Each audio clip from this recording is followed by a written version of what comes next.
Hello students, अनिमा classes में आपका स्वागत है। मैं आज आप लोगों को क्लास 8 हिस्ट्री का पार्ट 3 ग्रामीण जीवन एवं समाज इस चैप्टर के सारे प्रश्न उत्तर फिल द ब्लैंक्स सारा कुछ करवाऊंगी। ठीक है, अगर आपको इस चैप्टर का क्लास नोट्स या फिर लेक्चर वीडियो चाहिए तो आप मेरी अनिमा क्लासेस को ज्वाइन कीजिए, आपको वहाँ से मिल जाएगा। और क्लास 6 से लेकर 12 तक के स्टूडेंट्स के लिए आपको अनिमा क्लासेस में हर एक सब्जेक्ट का, चाहे वो हिंदी हो, इंग्लिश हो, मैथ हो, साइंस हो या फिर सोशल साइंस हो, हर एक सब्जेक्ट का आपको लेक्चर वीडियो, प्रश्न उत्तर वीडियो, नोट्स वीडियो सारा कुछ मिलेगा। यहाँ तक कि क्लास 8 से लेकर 12 तक के स्टूडेंट्स के लिए, लोगों के लिए एमसीक्यूज और क्वेरीज भी अवेलेबल कराया गया है, यानी कि क्रिटिकल चॉइस क्वेश्चंस और क्यूआईक्यूज यानी कि प्रीवियस ईयर क्वेश्चंस भी अवेलेबल कराया गया है। इसके साथ साथ आप लोगों को क्वेश्चन बैंक का भी कुछ क्वेश्चंस मिल जाएगा अनिमा क्लासेस में। तो आप लोग को प्लीज अनिमा क्लासेस को जरूर से जरूर सब्सक्राइब कर लीजिए, ताकि आप लोगों का जो भी डाउट्स है वो क्लियर हो सके और आप लोगों का एग्जाम का प्रिपरेशन अच्छे ढंग से हो सके और आप लोग ज़्यादा से ज़्यादा मार्क्स गेन कर सकें। तो चलिए फिलहाल इस वीडियो को स्टार्ट करती हूँ। ठीक है, पहला में पूछा गया है रिक्त स्थानों की पूर्ति कीजिए, यानी खाली जगह को भरना है। क नंबर का क्वेश्चन है, ईस्ट इंडिया कंपनी को बंगाल की दीवानी देश में मिली। उत्तर हो जाएगा 12 अगस्त 1765 ईस्वी में। दूसरा प्रश्न, स्थायी बंदोबस्त व्यवस्था देश ने लागू की। उत्तर हो जाएगा लॉर्ड कॉर्नवालिस। तीसरा प्रश्न है, महालवाड़ी व्यवस्था की रूपरेखा देश ने तैयार की थी। उत्तर हो जाएगा होल्ट मैकेंजी ने। चौथा प्रश्न है, थॉमस मुनरो ने देश व्यवस्था देश में लागू की थी। उत्तर हो जाएगा रेतवाड़ी, मद्रास एवं मुंबई में। पांचवा प्रश्न पूछा गया है, नील विद्रोह की शुरुआत बंगाल के किस जिले में हुई थी। उत्तर हो जाएगा नदिया जिले में। दूसरा नंबर का जो भी प्रश्न है, लोगों का उत्तर हम लोग कॉपी में करेंगे। ठीक है, दूसरा का पहला नंबर का क्वेश्चन है, निका नंबर का, रेतवाड़ी व्यवस्था कहाँ एवं किसके द्वारा लागू की गई थी। उत्तर हो जाएगा रेतवाड़ी व्यवस्था मद्रास एवं मुंबई में के अधिकतर भागों में थॉमस मुनरो के द्वारा लागू की गई थी। ख नंबर का क्वेश्चन है, नीच खेती व्यवस्था के तहत नील की खेती कैसे होती थी। उत्तर हो जाएगा नीच खेती व्यवस्था के तहत नीच लगान मालिक अपनी जमीन पर नील का उत्पादन करते थे। जमीन कम पड़ने पर वे दूसरे जमींदारों से जमीन भाड़े पर लेकर उसमें नील की खेती मजदूरों के द्वारा करवाते थे। ठीक है, तीसरा ग नंबर में पूछा गया है कि बगान मालिक और किसानों के बीच होने वाले अनुबंध में क्या शर्तें रहती थी। उत्तर हो जाएगा बगान मालिक और किसान के अनुबंध की शर्तें। पहला, बगान मालिक को किसानों को नील के उत्पादन के लिए कम ब्याज दर पर ब्याज है यहाँ पे। ठीक है, कम ब्याज दर पर कर्ज देते थे। दूसरा, किसानों को अपनी जमीन के 1/4 हिस्से में नील की खेती करनी पड़ी। तीसरा है, किसान लगान मालिकों को बेहद कम कीमत में नील सौंप देते थे। चौथा प्रश्न में यानी घ नंबर में पूछा गया है कि रैयतवाड़ी व्यवस्था को दक्षिण भारत में क्यों शुरू किया गया था। उत्तर हो जाएगा रैयतवाड़ी व्यवस्था को दक्षिण भारत में लागू करने का मुख्य कारण यह था कि इस इलाके में बड़े जमींदार नहीं थे, इसके कारण उपज से होने वाली आय का लगभग आधा भाग लगान के रूप में वसूल किया जाता था। नंबर का क्वेश्चन है, यूरोपीय बाजारों में भारतीय नील की मांग क्यों थी? उत्तर हो जाएगा, यूरोपीय बाजारों में भारतीय नील की बहुत मांग थी, क्योंकि भारतीय नील उच्च गुणवत्ता पूर्ण होता था, जिससे कपड़ों में काफी चमक आ जाती थी। तीसरा प्रश्न पूछा गया है, नील की खेती के प्रति कंपनी की दिलचस्पी क्यों बढ़ी? उत्तर हो जाएगा, भारतीय नील उच्च गुणवत्ता पूर्ण होता था, जिससे कपड़ों की काफी चमक आ जाती थी, जिसके कारण यूरोपीय बाजारों में नील की मांग बढ़ गई। 18वीं शताब्दी के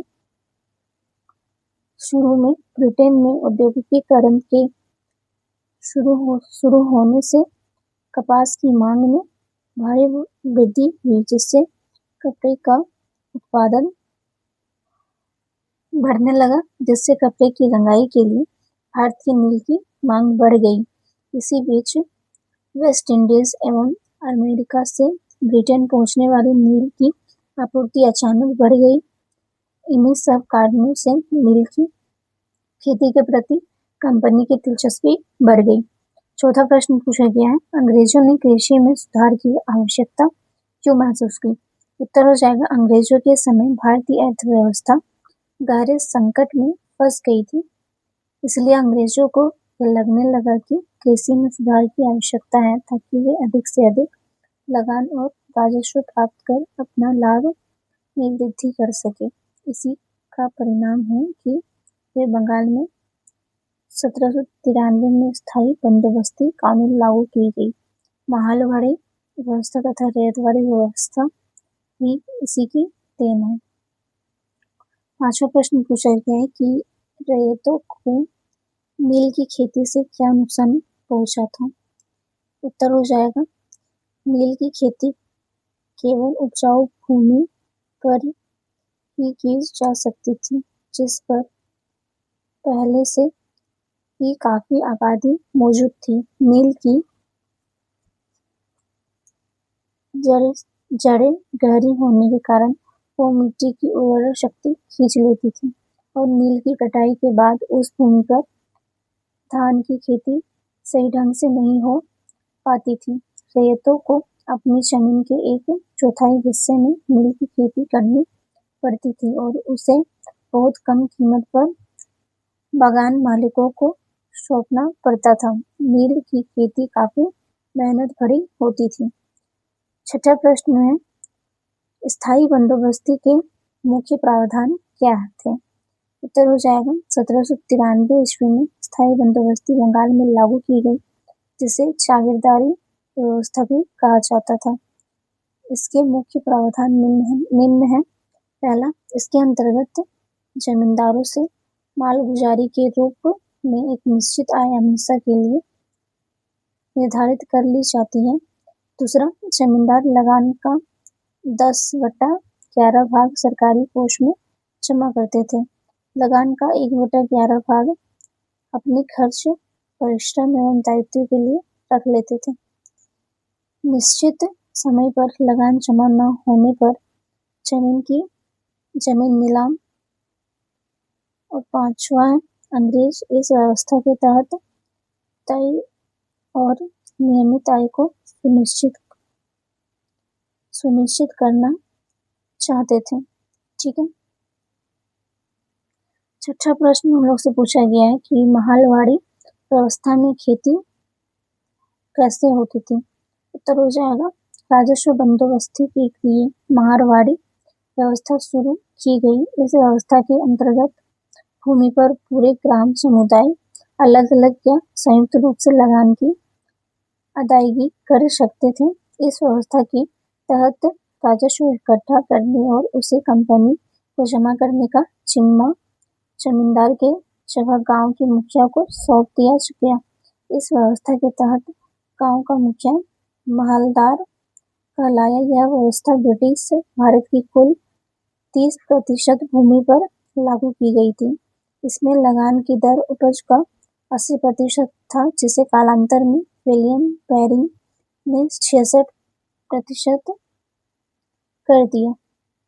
ठीक है। 8वां प्रश्न पूछा गया है कि किसान किन कारणों से नील विद्रोह के लिए बाध्य हुए। उत्तर हो जाएगा कंपनी भारत में नील उत्पादन में भारी मुनाफा के लिए किसानों को नील की वृद्धि के लिए बाध्य किया। नील की खेती के लिए केवल उपजाऊ भूमि की आवश्यकता थी, जिस पर पहले ही काफी अधिक आबादी मौजूद थी। नील की जड़ें मिट्टी की उर्वरक शक्ति को खींच लेती थी, जिस पर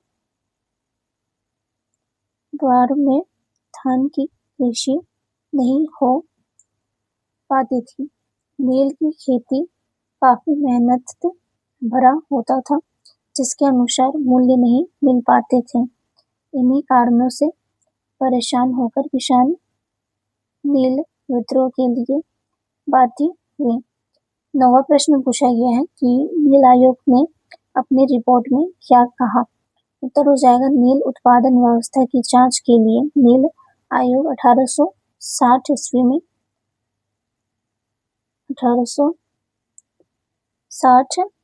ईस्वी में गठन किया गया। बागान मालिकों को इस स्थिति के लिए जिम्मेदार ठहराया।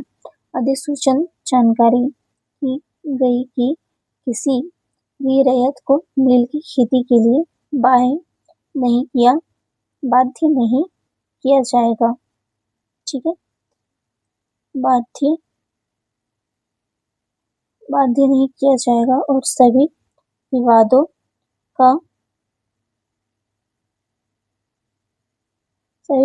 का निपटारा विधि पूर्वक किया जाएगा। आयोग ने तो वर्तमान अनुबंधों को पूरा कर अगली बार अपनी इच्छा से नील की खेती बंद करने की बात कही।